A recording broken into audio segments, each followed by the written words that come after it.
A doctor and a detective work together to catch someone targeting untouched women. Their only clue is an unknown black liquid left by the culprit, which leads them to discover something monstrous that could spell trouble for the entire human race. It's late at night in Manhattan, New York, when Donna walks home after a failed date. She hears footsteps behind her, so she hides beside a pillar and takes out her pepper spray, intending to shoot whoever passes by next. The footsteps she heard were apparently from an old gentleman walking his dog. He apologizes for scaring her, and they end up walking home together. In the middle of their walk, the old man suddenly doubles over in pain and drops to his knees. Concerned, Donna rushes to help him up.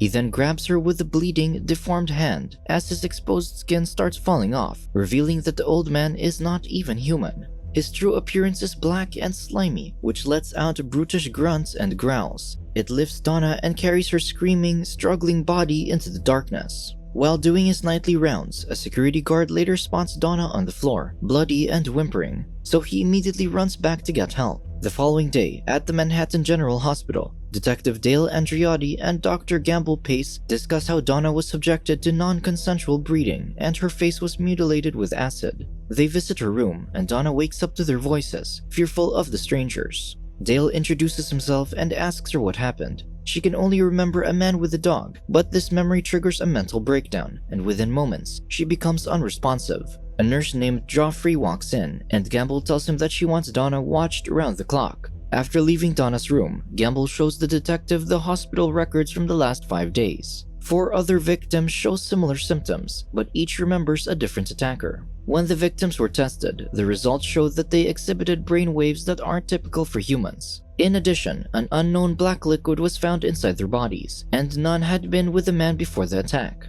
At another building in the city, photographer Gail and her 2 stylists, Ted and Alec, are doing a photo shoot with an upcoming model, Carinsa. Everyone gets ready to go out for lunch, but Carinsa opts to stay behind. Wanting to look good for the shoot, she decides to do some stretching. In the middle of her exercise, Ted returns to grab his wallet. As he's about to leave, overwhelming pain hits him. He screams as his chest ripples and bursts, causing Carinsa to run and hide. Ted's screams are soon replaced by inhuman, guttural sounds. Tentacles suddenly grab Carinsa by the ankle, and she gets dragged towards this black creature, whose giant eyes flicker with satisfaction. On the rooftop of Manhattan General Hospital, a nurse named Kathleen confesses to Gamble that the recent incidents are making her tense, since she's also inexperienced with men. Gamble reminds her that it's normal to be afraid, but being mature is not allowing that fear to affect you. After a while, Kathleen manages to compose herself and resumes her work. Gamble lingers on the rooftop to steady her own nerves before leaving.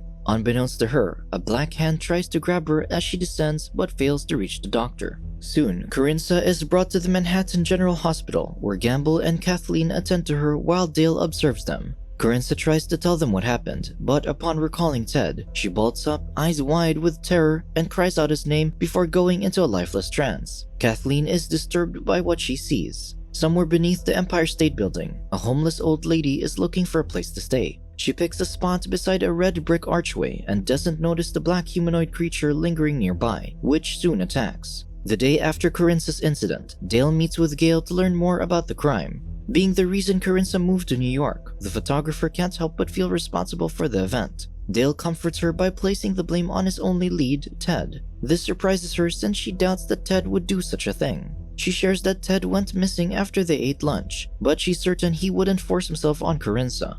The detective asks her a way to contact him, so she gives him Ted's number and address. As he gets up to leave, Gail clarifies that Ted isn't attracted to women. This catches Dale off guard, but he suggests that Ted might be more clever by hiding his true preferences. Inside her apartment, Kathleen is getting ready for her dinner date, but despite being home, she feels anxious and is easily startled by the slightest sound. She finishes showering and is shocked to see Brett, her date, already sitting at the table. With the recent attacks on her mind, this sudden appearance upsets her. Brett calms her down, and things start to get steamy between them, distracting them from noticing something entering the room. Kathleen pushes Brett back to his seat and tends to their food. She attempts a conversation, but he suddenly stops responding to her. She looks back and sees his lifeless body slumped against the chair. Her cries of horror catch the killer's attention, and it begins approaching menacingly.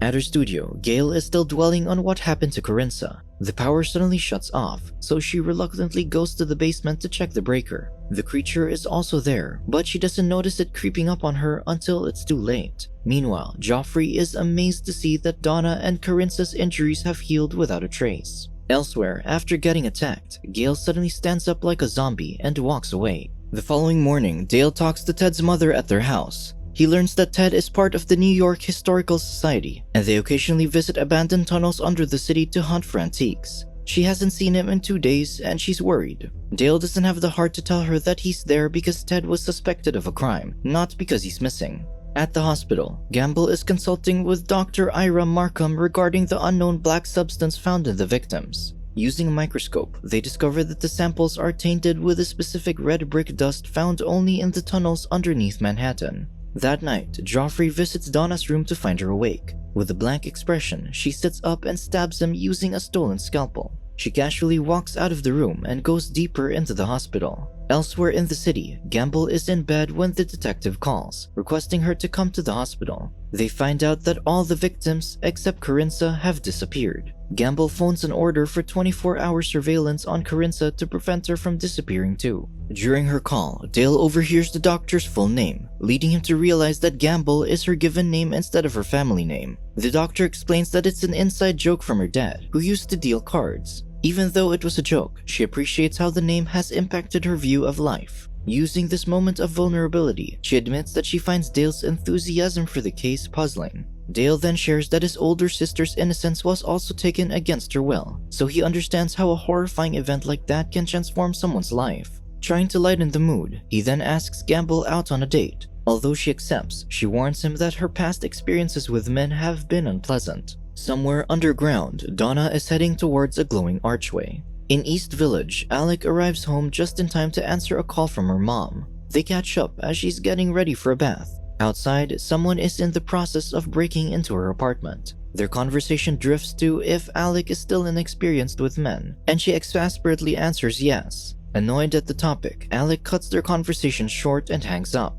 Moments later, the intruder appears and wraps his arm around her neck. He declares he's not interested in money and then pushes her onto the bed. From the corner of her eye, Alex spots the black creature also in her home. It grabs the unsuspecting intruder's knife and slashes his eyes. She screams as the man falls on top of her before the monster focuses its attention on her. At the hospital, Gamble and Dale are researching usable entrances into the abandoned tunnels. They determine that their best bet is the one at the Empire State Building, considering it's right in the middle of the crime scenes. Meanwhile, Corinza wakes up and walks out of her room, not noticing that Ira is watching her. He follows her into the hospital's basement and through a glowing underground passage. At the hospital's computer room, Gamble and Dale are surprised to learn that there's one more entrance to the tunnels, and it's right below the hospital. A call comes in for the detective, informing him of an ongoing crime scene at the Empire State Building. Since they plan on checking out the tunnel entrance, the doctor goes with them to the scene. The black creature is already escaping as they get there, so they follow it down the red brick tunnels. The end of the passageway leads to an abandoned train line, and what greets them is a bizarre scene. All the missing victims are there, standing in a giant tub made of strange materials.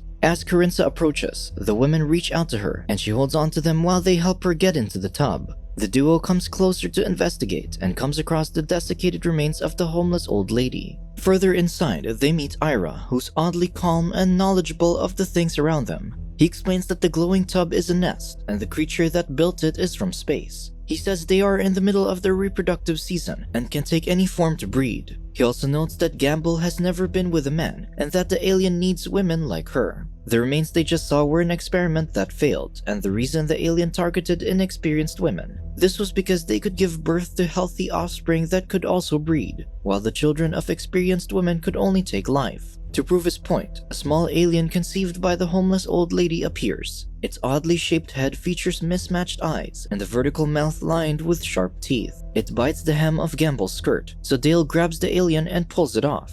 He takes out his gun and shoots it 5 times, but it seems unaffected. Desperate, he tries strangling it while Gamble looks for a weapon and finds a piece of wood with a pointed tip. Dale is losing to the alien's tentacle-like limbs, so she whacks it on the head, causing it to drop. With no hesitation, she spears it while it's down. Ira praises the doctor, saying that she will be a good mother to the future noble masters of Earth. Gamble balks at the comment, stating that nobility wouldn't force themselves on the innocent or take lives. Ira counters that taking a life is acceptable for survival, something she had just demonstrated when she killed the creature. Ira then begins shaking violently before collapsing to the ground. As they watch in horror, his body starts to emit a ghastly red glow and his face droops like melting wax. With his dying breath, he informs them that they have 48 hours to end the women. Once the women rise from the nest, the aliens will hatch, and it will be too late. Ira explodes, and inside him is the fully grown black alien. Unfazed, the detective grabs a nearby gas can, douses the alien with fuel, and sets it on fire. Recognizing the place as an old train line, Gamble tells Dale to look for power cables while she heads for the phone box. He finds a cable roll and ties one end to the train rail before bringing the rest within reach of the alien's nest. Meanwhile, an employee picks up the phone at the main train station. Gamble informs the man of their location and demands that they immediately turn on the power there. Thinking that she's a homeless person, they don't believe her, so Dale takes the phone and barks his identification. Once another employee verifies who he is by calling the police station, they activate the power in the area. On Gamble's command, Dale heaves the cable roll into the nest, where the liquid inside conducts the electrified power cable, sending sparks flying. The hypnotized women are electrocuted instantly, writhing in agony before finally crumpling to the bottom. Satisfied, the detective and the doctor then return to the surface, holding hands as they've spared their planet from the dangerous alien race. At Gamble's home, Dale is in bed beside her. However, she's hesitant and worries that things aren't finished as there could be others, like the alien who tried to breed with the women. Dale affirms her statement, but suddenly transforms into an alien with giant flickering eyes. Gamble's screams pierce the night as the alien smothers her, though she soon wakes up in bed, crying from the horror she's witnessed. Subscribe to watch more videos like this, turn on notifications and leave a like to help the channel out. Thank you for watching.